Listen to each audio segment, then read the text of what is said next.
for the game, not much to talk about, really, except, to me, Mitchell Robinson's block shot streak is over. He played against an all-star, and Andre Drummond, and for a team that needed this win to make the playoffs. And Andre Drummond made sure he took it to the rookie in this game. This was some education for Mitchell Robinson. Yeah, had a double-double at halftime. Yeah, he dominated. And you can just see his strength is scary. And he was, that's one thing Mitchell Robinson can kind of fill out his body a little bit. He's still young. And he doesn't want to lose that athleticism, that quickness, that elasticity. But he can add a little bit of strength to handle guys like Andre Drummond. But that team needed the win. They went out and got the win, and they made no doubt about it from the tip. Right. And no Blake Griffin in this game. Yeah, it didn't matter. And that's something certainly to keep an eye on for the Pistons now. And no second half comeback for the Knicks. All right, let's talk about the future. That's what we're largely going to be about here. Here are the Knicks who are under contract for next season. Ntilikina, Knox, Robinson, Dennis Smith Jr. All rookie deals. Lance Thomas, Damian Dotson, Alonzo Trier, a team option, Henry Ellenson, team option, John Jenkins, team option. Your thoughts? That's a lot of cap flexibility. What is it, $77 million in cap space? Something like that? It's like 77, 78? I think that it's basically, there's a whole explanation of cap holds and everything else that you'll fall asleep to. But I've seen that's kind of the magic essentially you can number. get to about 72. Yeah. I think that's what you can get to. But you can see the only 4 players with fully guaranteed contracts, and all of them are on rookie deals. So they're little amounts. It's not big contracts. Right. Yeah. So you have that kind of flexibility. You have decisions to make on a lot of the players that we didn't talk about. Emmanuel Mudiay is going to be a restricted free agent. What they do with him is a big question. But yeah, there's a ton of flexibility, but also a lot of decisions to make on what you do with some of these players going forward, because regardless of what you do, if you use all the cap space for, let's say, the 2 maxes, you still got to have a roster. Yeah, that's not enough players. Yeah. So there's a lot of decisions. You got to fill it with veterans. You got to figure out what you're going to do. But the bottom line is they're going to be better, a lot better than this Promise? year. For sure. I can promise that one. That's your lips for sure. to God's ears. It's time to check out our Montefiore Doing More Player of the Week. It's going to be Mitchell Robinson. Follow MSG Networks on Twitter to vote on the Knicks Doing More Player.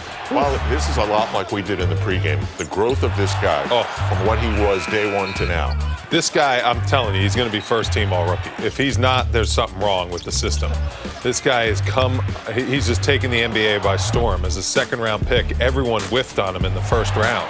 This guy was ready to go right when he set foot on the floor. He dealt with a little early ankle injury, but once he got healthy, once DeAndre Jordan came here and kind of showed him the ropes and mentored him and tutored him, he has been absolutely scintillating on the basketball floor. The prototypical 5-man does exactly what you want him to do.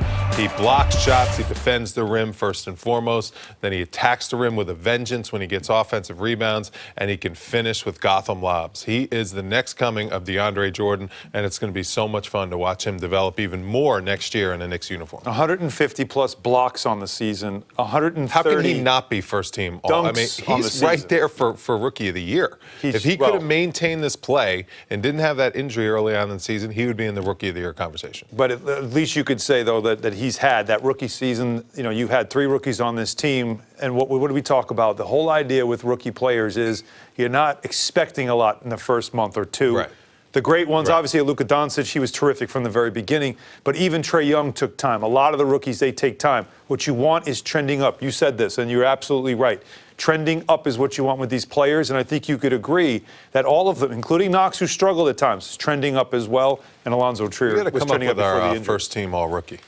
We'll come up with that next segment. It's also because a lot of players did get hurt. Like, there wasn't a lot of rookies that played a ton as well. So, and remember, Doncic, Trae Young, Ayton, I think Mitchell, and I think there's one more spot left. We'll figure that out. Jaren Jackson. Okay. Very good with the Grizzlies. Yeah. Right? He has. So that's a player that could. I've talked to some voters who did ask me that question. They were calling me about Mitchell Robinson. They didn't get to see him a lot. Okay. Is he a first team versus Jaren Jackson? Jaren Jackson had a terrific rookie year. He got hurt.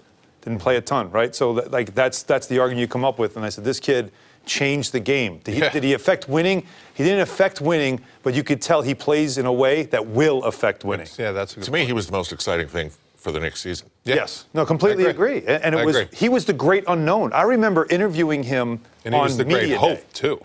Well, you just didn't know what he was. He gives you a lot of promise. He gives you a lot of potential. But how about this part? I interviewed him on media day, for my radio show, I sat down with him, and I mean, I had to ask him 1,000 questions because he kept giving me one-word answers, which you and I both struggle with one-word answers. Definitely. Like, we're really good You with multiple. especially. So it was one-sided conversation, but I kept thinking to myself, he's really very immature. Yeah. You talk to him now? Yeah, he's gotten better. He's got some personality. Gotten He's better. comfortable. He's grown into being a pro for a guy that didn't play at all last season. Okay, you heard Kevin Knox during the broadcast talk about the 82-game season and how intimidating that was for him to go through. So he's got that experience, and he's a much better shooter now than he was when the season started. Yeah, he's been better, and that's what he's got to do, just consistently figure out how to not take bad shots. I thought at the beginning of the year, we loved how he's getting the FGAs up, Right. but it's like you got to get FGAs up, but you got to make a high percentage. So he's been much better, later on in the season. You look at these numbers, 37%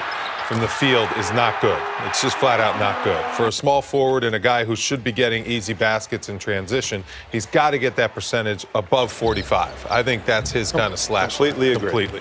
The threes at 34, that's decent. He's got to get that up to remember, 38 to 40. And I Second think half he of the can. season, he was Yes. more 38 Yes. from three. Yes. Since All-Star break. In the and I last think 15 games, he was 40%. 40, right. So he's got to bring this consistency this month of March and April to the start of the season, get himself off to a good start, and that builds yourself a nice little base where your percentages are pretty solid. But for a small forward and a slasher, especially a guy who should be getting to the rim some, should be getting to the free throw line some, as he gets stronger, he's got to get those percentages up for next year. he played the most game That's a of great every thing. Knick. Yes, very 75 durable, games. durable. Most minutes, most games of any player on the team That's at 19 great. years old.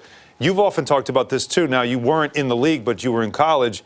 When you went from 19 to 20, you went, that off season that you went in the Huge, gym. yes. How much of an impact does that have on your game? Just never mind getting better at shooting Oh, or anything yeah. else. Just physically being stronger, which you know he'll do this offseason. The one thing about Kevin Knox we know is he's a worker. Listen, everything about being a pro and being in the NBA is having your swag, having your mojo. You got to look over at an opponent and be like, yeah, I can handle this guy physically. I can handle the maturity aspect. I can handle the strength and the athletic aspect. And that's one thing he's got to get to a point where he can do. He's young. His body's going to continue to develop.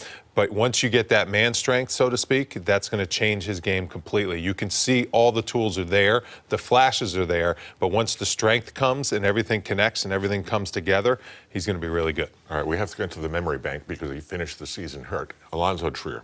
Yeah, listen, he was electric at times. He was a scoring machine off the bench. He was a flamethrower off the bench. He could break down defenses and go one-on-one and just get buckets whenever the Knicks needed it. Good slash line for him. Yes, and I you love go. the percentages. The free throw line was great. 39 from three also, so 45, 39, 80 is terrific. For a guard, too, that takes a lot of tough contested step-back shots. He settles a lot for one-on-one stuff.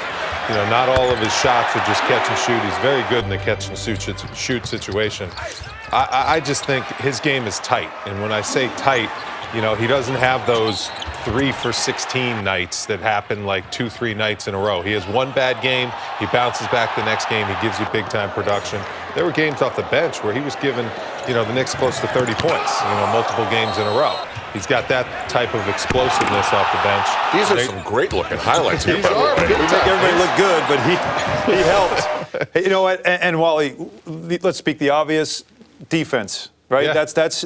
And he's a Seattle guy. And I hate to do this, but I love Jamal Crawford, still putting up 50 in the NBA at the age of 40. 50 the other night. But I just look at it's a similar thing. When Jamal was younger, that was always the knock on him. Yes, he can score, but what about defense? But after a while, you reach a point and say, but he can score. And anybody comes off your bench that can put up numbers like that. Lou Williams, another guy. Don't worry about the defense. He'll figure it out as he becomes a vet. But he can score off the bench, and that's a valuable player, especially an undrafted one.